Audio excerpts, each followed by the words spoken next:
आयुष के पापा के लिए लाई थी ये, सिकुड़कर आयुष के नाक का हो गया है। हमारी खूबसूरत साड़ी का तो रंग ही उड़ा दिया। इसीलिए अपनाए सही डिटर्जेंट, 2 डाला का एडवांस फॉर्मूला जो दे कपड़ों को नई चमक और साथ ही सिकुड़ने से बचाए, चले ज्यादा और पैसे बचाए। इसीलिए अब से जो धोए। मैं मासूमियत पर तो सवाल नहीं खड़े करूंगा, लेकिन मैं इतना जरूर कहना चाहूंगा कि आप अगर परिस्थितियों से वाकिफ नहीं हैं तो फिर आरजेडी को डिफेंड करना आपके लिए इतना आसान नहीं होगा। देखिए, 2 हिस्से में, सबसे पहले मैंने कांग्रेस को भी सुना और आरजेडी को भी सुना। देश आज 50वीं बरसी मना रहा है और किस घटना को लेकर के, जो पूरे 1975 के इमरजेंसी के दौर को लेकर के जो यातनाएं यंत्रणाओं का जो इतिहास है, आज संविधान की पुस्तक चूंकि राहुल जी ने एक बार फिर से उठाई हुई है और मुझे लगता है संविधान निरस्त करने, लोकतंत्र की हत्या करने, न्यायपालिका की आजादी छीनने, प्रेस की आजादी को लेकर के बहुत सारे सवाल ये खड़े करते हैं। लेकिन उस दौर की जो काली यादें हैं उससे आज भी लोग उबर नहीं पाते हैं। नई पीढ़ी को अगर नहीं मालूम है तो फिर उनको उनके माता पिता बताते हैं।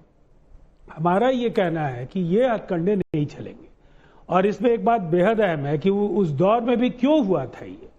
जो लोग आज वोट चोरी की बात कर रहे हैं, चुनाव हार गई थी, चुनाव जीत गई थी इंदिरा जी और उस चुनाव में उनको अयोग्य ठहराया था जस्टिस जगमोहन सिन्हा ने और उसके बाद उस फैसले के खिलाफ कोई न्यायिक विकल्प का इस्तेमाल करने के बजाय इंदिरा जी ने देश में आपातकाल थोप दिया।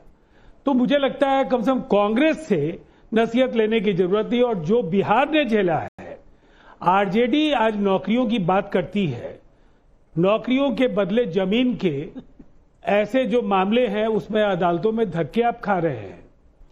ये आईआरसीटीसी का जो घोटाला है, भ्रष्टाचार पर चर्चा करेंगे। हिंदुस्तान का सबसे कुख्यात घोटाला चारा घोटाला में सजाया। गवर्नमेंट में क्या झकमरा रहे हैं बिहार में? क्या नैतिकता? अभी भी आरजेडी की बात कर रहे हैं, भाषा की बात नहीं। 20 साल बोला गया है। ये 20 साल सरकार में है, ये 20 साल से सरकार में है और अभी भी ये गिना रहे हैं कि 50 साल पहले क्या हुआ था, 70 साल पहले। मिश्रा जी, मैं आपसे सिर्फ इतना कहना चाहती हूँ। ऐसी भाषा नहीं, मैं सिर्फ इतना कहना, मैं सो रहे हो, झकमाना मतलब सो रहे हो। नीतीश कुमार जी के लिए झक मारने का बताइए ना, 20 साल सरकार में है, 20 साल सरकार में है और ये बात कर रहे हैं 50 साल पहले की, 70 साल पहले की ना करें। अरे तो 80 साल 90 साल पहले की बात भी करें तो वो 50 साल की बात नाविका जी देखिए, 1 मिनट मैं इंटरव्यू करना चाहता हूँ। नाविका जी 10 सेकंड। नहीं, तो बात करनी है तो मैं आज आपसे बात करती हूँ 85 साल की। आज 85 साल बाद, आज 85 साल बाद क्यों बिहार में CWC हो रहा है? 85 साल क्यों नहीं याद आई कांग्रेस पार्टी को? और 85 साल बाद याद आई तो पता है ये रेजोल्यूशन किसने पारित किया?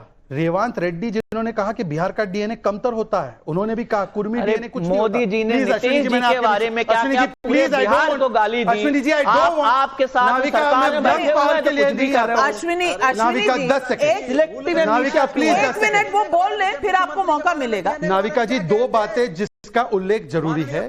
एक तो प्लीज बीच में आप ये मत कीजिए। एक तो चौथी बार प्रधानमंत्री की दिवंगत माताजी को गाली दी गई है। पहली बार दी गई तो पाशा साहब जो आरजेडी के ऑफिशियल प्रवक्ता है, उन्होंने ये ब्लेम बीजेपी पर डाला था। फिर एआई वीडियो बनाया गया जिसको पटना हाईकोर्ट ने निकाला। फिर तीसरी बार एक रैली में और अब समस्तीपुर में, और तेज प्रताप जी ने इसका खंडन किया है। मैं सिर्फ इतना पूछना चाहता हूं, अभी नीतीश जी के लिए बोला गया झक मार रहा है। नीतीश जी ओबीसी समाज से आने वाले अति पिछड़ी वर्ग के लिए काम करने वाले व्यक्ति को झक मार रहा है, तुम कह रहे हो? मोदी जी ने क्या कहा? नहीं, आपने कहा राजकुमार राजन जी के बारे में।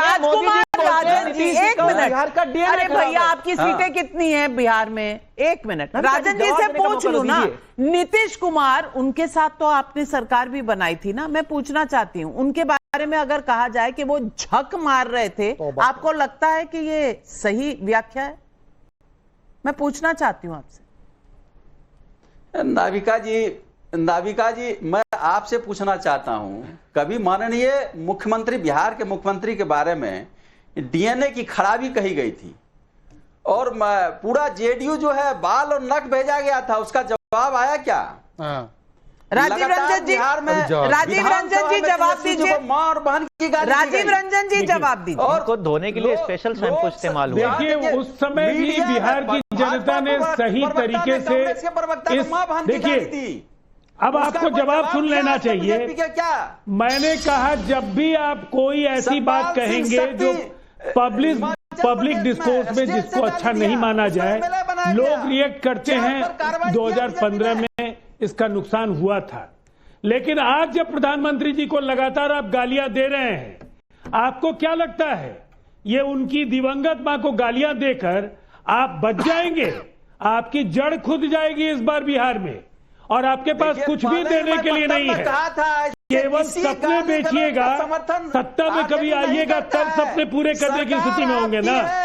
बिहार जमीन के बदले नौकरी देने वालों, चारा घोटाला करने वालों, नो मार्टक नरसंहारों के लिए जवाब दें सरकार को। जिन लोगों ने बिहार को बाहुबलियों के हाथों गिरवी रख दिया, जिन्होंने बंदूक संस्कृति बिहार में चलाई, उनको जनता वो शासक राज को लौटने नहीं देगी।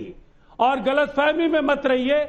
आप 2010 जब आप 22 सीटों की पार्टी थे, पटना शहर में आप उससे भी नीचे जा रहे हैं। गोलियां चली, नेता प्रतिपक्ष के लायक सीटें मुझे तो समझ नहीं आ रहा। अब हर्षवर्धन त्रिपाठी जी वरिष्ठ पत्रकार हैं। हर्षवर्धन त्रिपाठी जी, मैं आपसे पूछना चाहती हूँ, बूथ कैप्चरिंग कैसे होती थी, कौन करता था?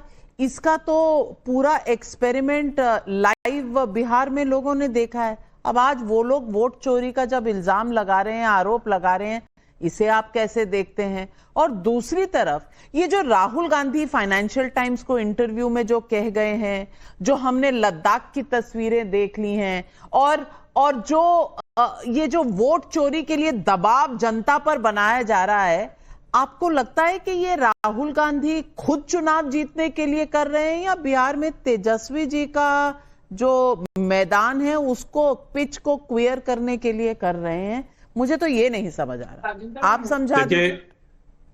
नविका जी, अब इसमें तो कोई संदेह नहीं रह गया है कि कांग्रेस पार्टी तेजस्वी यादव के साथ तो नहीं खड़ी। अब इसमें कोई संदेह नहीं है। आप कुछ भी कहें, कोई भी बहाना बनाए, कुछ भी कहें, क्योंकि आज उम्मीद थी कि जब CWC वहां थी और साथ में शायद एक मंच पर भी बाद में थे, तो कम से कम ये तो कह देते कि तेजस्वी जी के नेतृत्व में हम चुनाव लड़ेंगे। ठीक है, मुख्यमंत्री नहीं कहते, पार्टियां अपने हिसाब से काम करती हैं और इसमें कोई बाध्यता नहीं हो सकती। लेकिन यूं लग रहा है कि कांग्रेस पार्टी किसी कीमत पर नहीं चाहती कि तेजस्वी की सरकार बने, क्योंकि कांग्रेस को पता है कि तेजस्वी जी की सरकार बन जाने का मतलब हुआ कि फिर उनके लिए लंबे समय तक राजनीति में कोई जगह नहीं रह जाएगी। अभी उनको लगता है कि 20 साल एनडीए रह गई है, अगर वो 5 साल और रह जाएंगे तो हमारे लिए मुद्दा हो जाएगा। ये मूल बात है।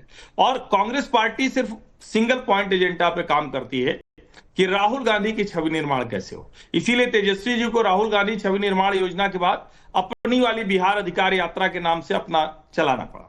लेकिन मूल बात पर आते हैं। लेह लद्दाख में जो हो रहा है वो बड़ी गंभीर चिंता की बात है, इसलिए दाएं बाएं नहीं जाना चाहिए।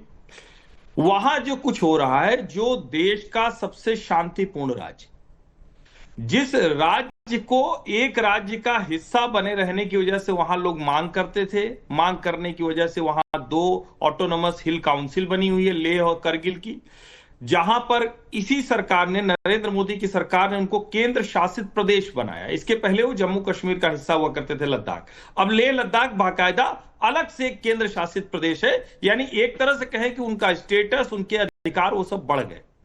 अब वहां जिस तरह का आंदोलन हुआ है, और सोनम वांगचुक को एक 54 एकड़ की जमीन दी गई थी, हिमालयन ऑल्टरनेट ऐसे करके उसका कुछ नाम है, जो institute, Himalayan institute of alternate education या alternative learning, Himalayan institute of